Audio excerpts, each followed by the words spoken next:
प्रिय दर्शकों, हूँ मनोज त्रिवेदी मारी उन्नति कोचिंग नामनी चैनल पर तमारू स्वागत करूँ छूँ। तो आज आपने आ वीडियो में इंग्लिश सब्जेक्ट में केवी रीते कर्म शोधवू एना विषे भणीशुं। If you are watching my video first time, just subscribe my channel so that you will get notification of my newly uploaded video on time। जो तमे फर्स्ट टाइम चैनल जुओ छो तो चैनल सब्सक्राइब करो। मारा दरेक वीडियो में जे information हूँ लावीश ए तमारा माटे बहु यूजफुल अने बहु वर्धी साबित थशे। If you like this video, don't forget to share and subscribe. If you have already subscribed, just like and share. तो आजने दरेक वीडियो में तमने ख्याल आवशे कि केवी रीते कर्म शोधवू। तो आ टॉपिक सौथी जरूरी है। मोटा भागना जे स्टूडेंट गुजराती मीडियम में भणता होय कि इंग्लिश मीडियम में जनरली एक्टिव पेसिव जो वॉइस टॉपिक आवे छे, एक्टिव वॉइस अने पेसिव वॉइस। तो एक्टिव वॉइस अने पेसिव वॉइस में कर्म शोधवू जरूरी है, कारण के कर्म ज्यारे इंग्लिश में एने ऑब्जेक्ट कहेवामां आवे छे। जो वाक्य में कर्म शोधता आवड़े तो पेसिव वॉइस बनी सके। एटला माटे सौथी जरूरी है वाक्य में केवी रीते कर्म शोधवू, how to identify the object, केवी रीते कर्म ओळखवू, how to find the object from sentence, केवी रीते वाक्य में कर्म शोधवू। तो हूँ तमने आ वीडियो में आइडेंटिफाई द ऑब्जेक्ट कर्म शोधता शीखवाड़ीश। अहींया तमे जोई शको छो मैं ऑलरेडी 11 सेंटेन्स लखेला है। 11 सेंटेन्सनी अंदर हूँ तमने कर्म शोधता शीखवाड़ीश। अने कर्म शोधता तमने आवड़ी गयुं तो तमे कोईपण सेंटेन्सनुं पेसिव वॉइस में चेन्ज करी शकशो। जनरली एक्टिव पेसिव टॉपिक जे छे ग्रामरनो ए स्टांडर्ड 8 to 12 में आवे छे। 8मा धोरणथी शरू थईने 12मा धोरण सुधी कॉलेज सुधी आ टॉपिक आवतो होय छे। तो तमे जो फर्स्ट टाइम मारो वीडियो जुओ छो, if you are watching first time my video, just subscribe my channel so that you will be getting notification on time. तो समझदार तमने नवो वीडियो मळे एना माटे चैनल सब्सक्राइब करो। अहींया तमे जोई शको छो आइडेंटिफाई द ऑब्जेक्ट, केवी रीते कर्म शोधवू ओळखवू। First, a man took his son to a theatre. हूँ दरेक वाक्य में तमने गुजराती करीने बतावीश एटले तमने कर्म शोधता आवड़ी जशे। इन शॉर्ट हूँ तमने सौथी शॉर्ट एंड स्वीट की आपू छूं, सौथी टूंकामां टूंकी चावी कि केवी रीते कर्म शोधवू। जे सेंटेन्स आपेला छे कोईपण कार्डनुं सेंटेन्स होय तो जे सेंटेन्स आपेल होय छे भले ते कोईपण टेन्स में होय, सिंपल प्रेजेंट होय, सिंपल पास्ट टेन्स होय के सिंपल फ्यूचर टेन्स होय, प्रेजेंट कंटिन्यूअस होय के पास्ट कंटिन्यूअस के जनरली परफेक्ट टेन्स में होय, present perfect tense, past perfect के future perfect tense. In short कर्म शोधवा माटे बे शब्दों याद राखवा, what and whom. What and whom फरीथी रिपीट करूँ छूं, वॉट एंड हुम। वॉट एटले शुं, हुम एटले कोने, WHOM, हुम एटले कोने। तो जे सेंटेन्स आपेल छे एमां आपणे वॉट थी क्वेश्चन पूछवानो छे। वॉट थी क्वेश्चन पूछीए अने जे आंसर मळे ए कर्म मळे छे। मतलब वॉट थी जे प्रश्न पूछीशुं जे ते कार्डमां जे वाक्य आपेल छे एमां आपणे वॉट थी कर्ताने कर्म पूछवानो छे। वॉट थी कर्ता साथे प्रश्न पूछवाथी जे आंसर मळे ए कर्म कहेवाय। एटले वॉट थी आपणे निर्जीव कर्म मळशे एटલું याद राखो। ज्यारे वॉट थी प्रश्न पूछीशुं जे वाक्य आपेल होय छे चेते कार्डमां तो वॉट थी प्रश्न पूछता जे जवाब मळे ए आपणे नॉन लिविंग ऑब्जेक्ट मळशे। नॉन लिविंग ऑब्जेक्ट एटले निर्जीव कर्म। जेम के ही ईट्स एन एपल, ते एपल खाय छे। तेनो क्वेश्चन आपणे वॉट थी पूछीशुं, वॉट डज ही ईट, ते शुं खाय छे, तो आंसर में मळ्युं एपल। तो एपल छे non living object. She is driving a car, she is driving a car, ते कार चलावे छे। तो वॉट इज शी ड्राइविंग, ते शुं चलावी रही छे, तो आंसर मळशे कार। ही ब्रॉट लगेज, ते सामान लाव्यो, ही ब्रॉट लगेज। तो आनो प्रश्न पूछीशुं, what did he bring, what did he bring, ते शुं लाव्यो, तो आंसर में मळशे लगेज। तो लगेज ए कर्म छे। तो आ रीते आपणे वॉट थी प्रश्न पूछे प्रिय दर्शकों, જ્યારે આપણે વોટથી પ્રશ્ન પૂછીએ ત્યારે આપણને નિર્જીવ કર્મ મળે છે. તો આ રીતે તમે કર્મ શોધી શકો છો. ત્યારબાદ હુમ એટલે કોને. હુમથી પ્રશ્ન પૂછતા આપણને સજીવ કર્મ મળે છે. હુમ એટલે કોને, જેમ કે principal punish the naughty student. પ્રિન્સિપાલે તોફાની વિદ્યાર્થીને સજા કરી. તો હુમ ડીડ પ્રિન્સિપલ પનિશ. પ્રિન્સિપાલે કોને સજા કરી, તો નોટી સ્ટુડન્ટ. તો નોટી સ્ટુડન્ટ જે લિવિંગ ઓબ્જેક્ટ છે, મતલબ સજીવ કર્મ છે. જ્યારે પણ આપણે હુમથી પ્રશ્ન પૂછીએ, હુમ એટલે કોને, જ્યારે આપણે હુમથી ક્વેશ્ચન પૂછીએ તો જે જવાબ મળે એને સજીવ કર્મ કહેવાય, લિવિંગ ઓબ્જેક્ટ કહેવાય. હવે આપણે જોવાનું છે વાક્ય કયા કાળમાં છે, ત્યારબાદ આપણે ઓબ્જેક્ટ શોધીશું. તો પ્રિય દર્શકો, if you have not subscribed my channel, just subscribe confidently my channel. તો ચેનલ સબસ્ક્રાઈબ ન કર્યું હોય તો આત્મવિશ્વાસથી ચેનલ સબસ્ક્રાઈબ કરો, જેથી કરીને તમને દરેક વિડીયો નોટિફિકેશન મળતી રહે. Tap the bell icon and get the notification.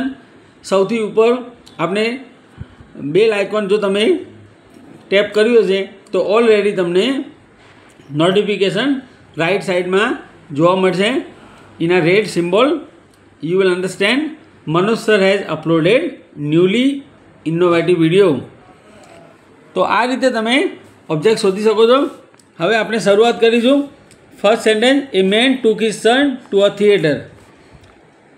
A man took his son to a theatre. તો એક માણસ તેના પુત્રને થિયેટર લઈ ગયો. તો અહીંયા માણસ એ સબ્જેક્ટ છે, મતલબ કર્તા છે. ટુક ક્રિયાપદ છે. હવે ટુક આપ્યું છે એટલે મતલબ સેકન્ડ ફોર્મ છે. જે વાક્યમાં વર્બ ટુ હોય એને સિમ્પલ પાસ્ટ ટેન્સ કહેવાય. પ્રિય દર્શકો, યાદ રાખો, જે સેન્ટેન્સની અંદર વર્બ ટુ એટલે સેકન્ડ ફોર્મ આપેલું હોય, જેમ કે ટુક આપી હોય, બ્રોટ આપી હોય, બોટ આપી હોય, વોચડા આપી હોય, આસ્કડા આપી હોય, તો એને સિમ્પલ પાસ્ટ ટેન્સ કહેવાય. એક માણસ તેના પુત્રને થિયેટર લઈ ગયો. તો અહીંયા પ્રશ્ન આપણે હુમથી બનશે. Whom did a man take to a theatre. Whom did a man take to a theatre, મતલબ માણસ થિયેટરે કોને લઈ ગયો, તો તેના પુત્રને. તો અહીંયા આપણે લિવિંગ ઓબ્જેક્ટ મળશે હિઝ સન. હિઝ સન એ સજીવ કર્મ છે. તો પહેલા સેન્ટેન્સમાં ઓબ્જેક્ટ બનશે his son. Second sentence, they were playing badminton excitedly. હવે સેન્ટેન્સ તમે જોઈ શકો છો, વેર પ્લેઇંગ છે, દે વેર પ્લેઇંગ. જે સેન્ટેન્સની અંદર વોઝ વેર અને આઈએનજી આપી હોય એને પાસ્ટ કન્ટિન્યુઅસ ટેન્સ કહેવાય. યાદ રાખો પ્રિય દર્શકો, જે સેન્ટેન્સની અંદર કર્તા કોણ છે, ધે, જેને ઇંગ્લિશમાં સબ્જેક્ટ કહેવાય. કર્તા પછી વોઝ અને વેર આપી હોય પ્લસ વર્બ વન આઈએનજી હોય તો એને કહેવાય past continuous tense. They were playing badminton excitedly, મતલબ તેઓ ઉત્તેજનાથી બેડમિન્ટન રમી રહ્યા હતા. તો હવે આપણે અહીં રમવાની વાત છે. કર્તા અને ક્રિયાપદને પ્રશ્ન પૂછવાનો છે. કર્તા ધે છે, ક્રિયાપદ છે પ્લેઇંગ. તો તેઓ શું રમતા હતા, વોટ વર ધે પ્લેઇંગ. તો આન્સર મળશે બેડમિન્ટન. તો આપણને બેડમિન્ટન એ વોટથી મળ્યું. બેડમિન્ટન એ ગેમ છે એટલે વોટથી પ્રશ્ન પૂછતા હતા. વોટ એટલે શું, વોટથી પ્રશ્ન પૂછતા આપણને બેડમિન્ટન મળે છે. તો બેડમિન્ટન એ ઓબ્જેક્ટ છે. Third, Mona was punished bye sir. Mona was punished bye sir, મતલબ સાહેબ દ્વારા, સર દ્વારા મોનાને સજા કરાઈ.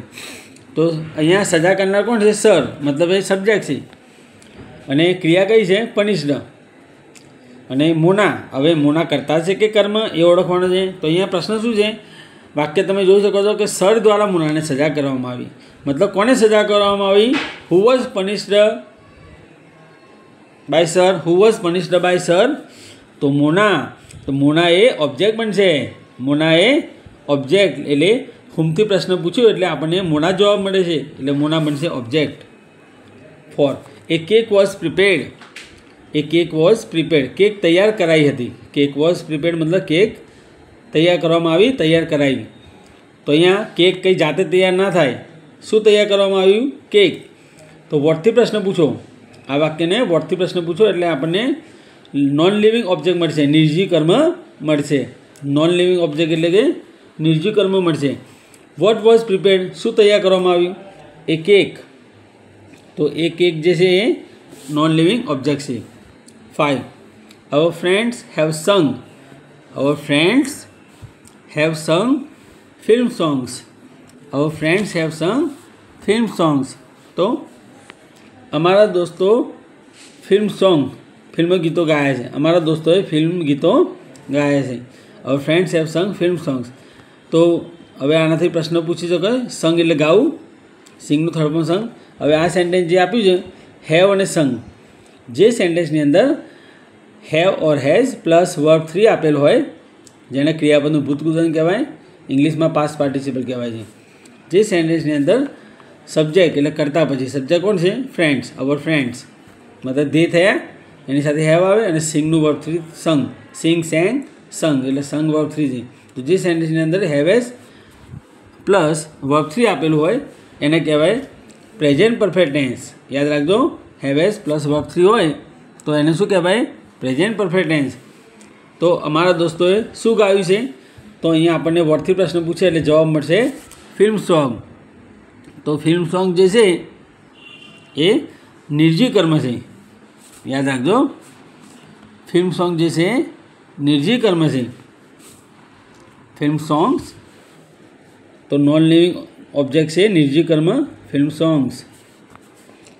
6. A cow eat the bananas and rice. ગાય કેળા અને ભાત ખાય છે, ચોખા ખાય છે. રાઈસ એટલે ચોખા કે ભાત. અહીંયા ઈટ આપ્યું છે. ઈટ એટલે સિમ્પલ પ્રેઝન્ટ ટેન્સ કહેવાય. બરાબર. તો વોટ ડઝ કાવ ઇટ? તો અહીંયા આપ્યું છે cow eat the bananas and rice. ગાય શું ખાય છે? તો બનાનાસ એન્ડ રાઈસ.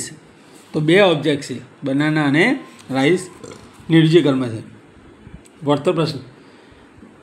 વર્ડથી પ્રશ્ન પૂછો એટલે જવાબ મળશે. ગાય શું ખાય છે? બનાના અને rice. 7. I will be teaching Har the rules. I will be teaching Har the rules. હું તેને નિયમો શીખવાડતો હોઈશ. તો અહીંયા વિલ બી ટીચિંગ આપ્યું છે, એને ફ્યુચર કન્ટિન્યુઅસ ટેન્સ કહેવાય, ચાલુ ભવિષ્યકાળ. વિલ બી ટીચિંગ એટલે ફ્યુચર કન્ટિન્યુઅસ ટેન્સ. તો અહીંયા આઈ વિલ બી ટીચિંગ હર, હું રૂલ્સ શીખવાડતો હોઈશ, હું તેને નિયમો શીખવાડતો હોઈશ. તો એ બે કર્મ છે. કોને શીખવાડતો હોઈશ? હર. હુમ વિલ આઈ ટીચિંગ, હુમથી ક્વેશ્ચન પૂછો. હુમ વિલ આઈ બી ટીચિંગ, કોને શીખવાડતો હોઈશ? તો હર. હર એ સજીવ કર્મ છે, લિવિંગ ઓબ્જેક્ટ. શું શીખવાડતો હોઈશ?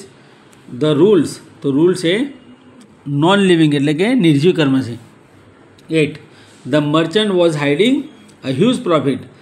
એનો મતલબ થાય એક વેપારી બહુ વિશાળ નફો છુપાવી રહ્યો હતો. The merchant was hiding huge profit.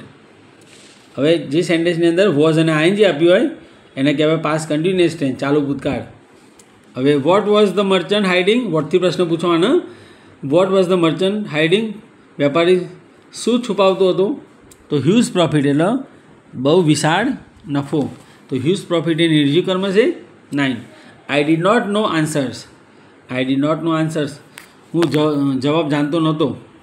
આનો મતલબ થાય હું જવાબ જાણતો નહોતો, અથવા I did not know answers એટલે કે હું જવાબ જાણતી નહોતી. I did not know answers.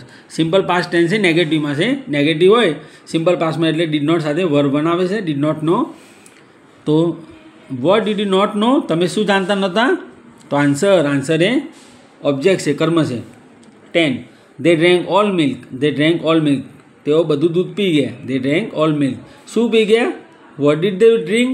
વોટથી પ્રશ્ન પૂછો. What did they drink? તેઓ શું પી ગયા? All milk. એટલે ઓલ મિલ્ક જે છે નિર્જીવ કર્મ છે, જેને નોન લિવિંગ ઓબ્જેક્ટ કહેવાય. Last sentence. My companions broke the branches last week. My companions broke the benches last week. મારા સાથીઓએ ગયા અઠવાડિયે બેન્ચીસ તોડી. મારા સાથીઓએ ગયા અઠવાડિયે બેન્ચીસ એટલે બધા બાંકડા તોડી નાખ્યા, બધી પાટલીઓ તોડી નાખી. તો અહીંયા શું તોડવાની વાત છે? બેન્ચીસ. એટલે what did my companions break last week? તો વર્ડથી પ્રશ્ન પૂછે એટલે આપણને જવાબ મળે છે ધ બેન્ચીસ. ધ જોડે લઈ લેવાનું. જ્યારે સેન્ટેન્સનું આન્સર લખો ત્યારે યાદ રાખવાનું ધ સાથે જ પણ આવે. એ અંધ આપેલું હોય તેની જોડે આવશે. સપોઝ હીઝ, માય, હર આપ્યું હોય, my father, his answer, all milk. જેમ કે અહીંયા મિલ્ક એટલું નથી, ઓલ મિલ્ક એટલે ઓલ મિલ્ક સાથે આવશે. એ રીતે આમાં પણ ધ બેન્ચીસ સાથે આવશે. એટલે વર્ડથી પ્રશ્ન પૂછો. What did my companions break last week? ગયા અઠવાડિયે મારા સાથીઓએ શું તોડ્યું? ધ બેન્ચીસ મતલબ બાંકડા અથવા પાટલીઓ. તો બેન્ચીસ એ ઓબ્જેક્ટ છે. તો પ્રિય દર્શકો, જો વિડીયો પસંદ આવ્યો હોય તો શેર અને લાઇક કરવાનું ભૂલશો નહીં. Tap the bell icon to the right side in red symbol, or if you are satisfied, just you must write one comment about my way of teaching. So ફરીથી મળીએ એક નવા વિડીયો સાથે. Keep waiting, continue waiting for the next video.